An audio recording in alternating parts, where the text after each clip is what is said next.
Hi again. Okay, so this is part two of generative grammar. So off we go.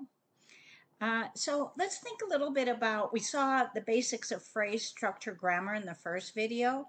So what was Chomsky's motivation for the first iteration of his theory, which was transformational generative grammar? Well, remember I said he was interested in structures that look the same on the surface, but they're very different underneath. So something like John is easy to please and John is eager to please. In one, someone else is doing the pleasing, not John. And in the second one, John is the one who is eager to please. And so, what was theorized was one that was raising something from a deep structure to object, and the other was subject raising.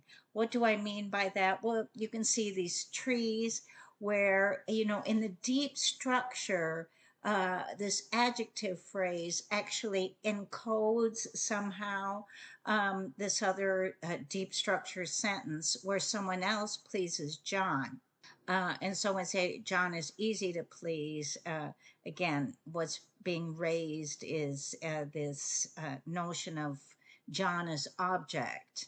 But John is eager to please. That eager has a trace of John as subject. Okay.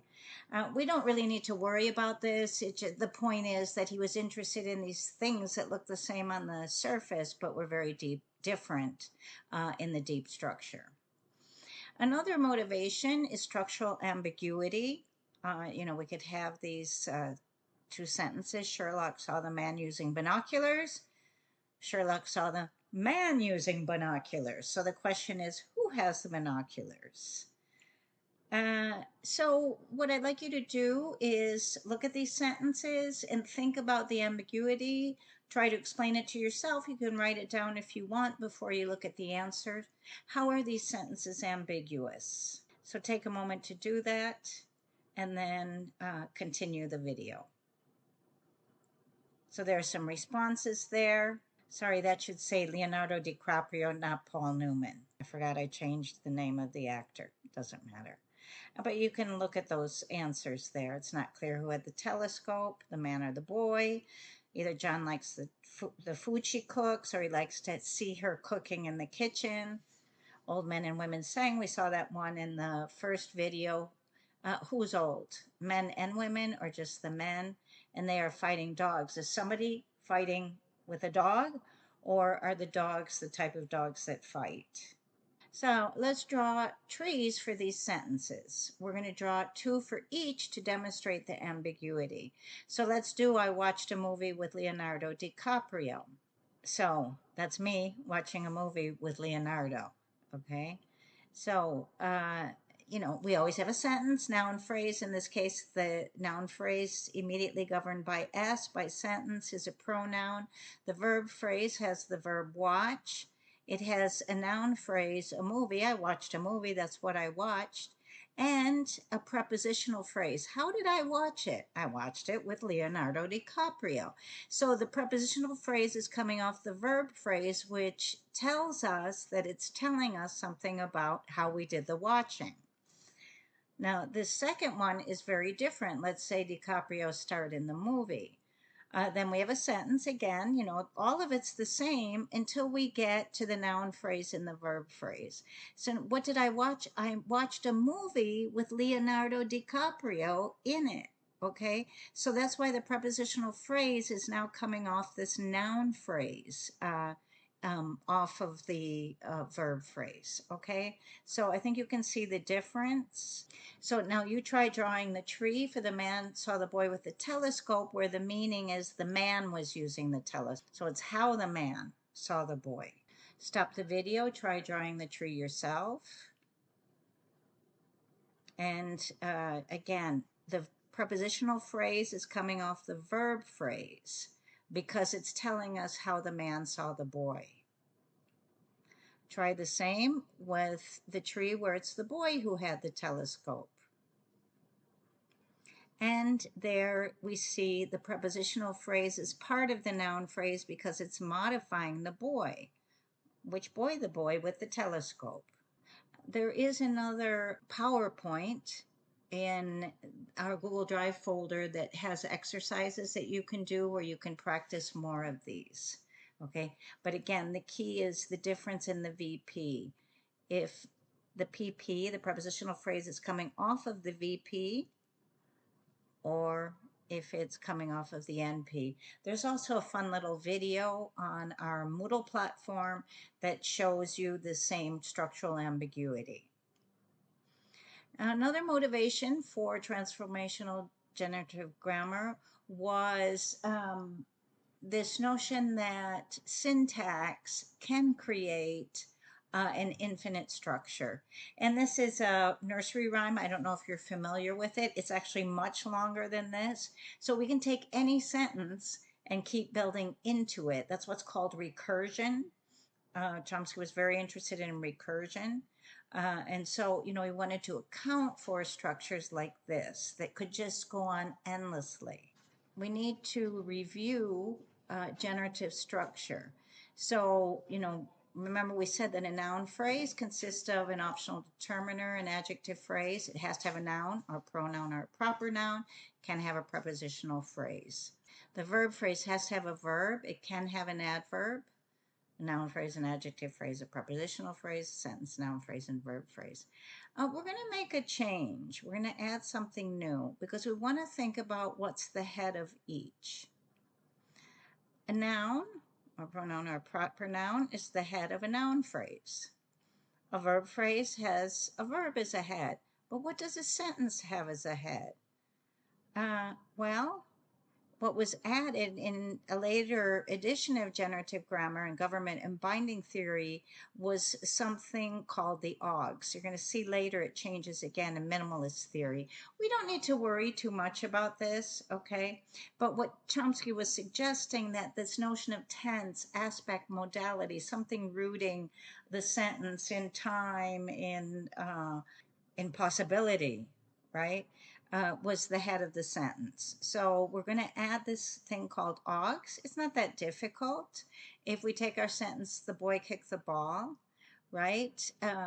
We just put the OGS there in the middle. And remember, the OGS can tell us our tense, our modality, or whatever, okay? So again, we're thinking here about deep structure of a sentence. We have a noun phrase with a determiner and a noun. The OGS tells us our tense, which is past tense. So then in our tree, actually, what's at the bottom of the structure here is the infinitive, right? That's then when we go to our surface structure, we know that the passive kick is kicked, okay?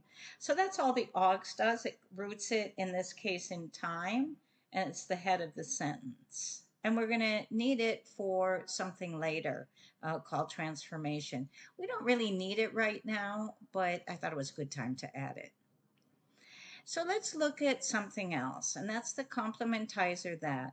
When we take something, I believe that linguistics is wonderful, you know, we could also say something like, I believe her story. So a clause such as, that linguistics is wonderful, is called a noun clause. I think you're familiar with that, as it can function as subject or object in sentences. I can say, that linguistics is wonderful is a popular belief, where it's a subject. Or, I believe that linguistics is wonderful, where it's an object or a complement, right, of the verb believe.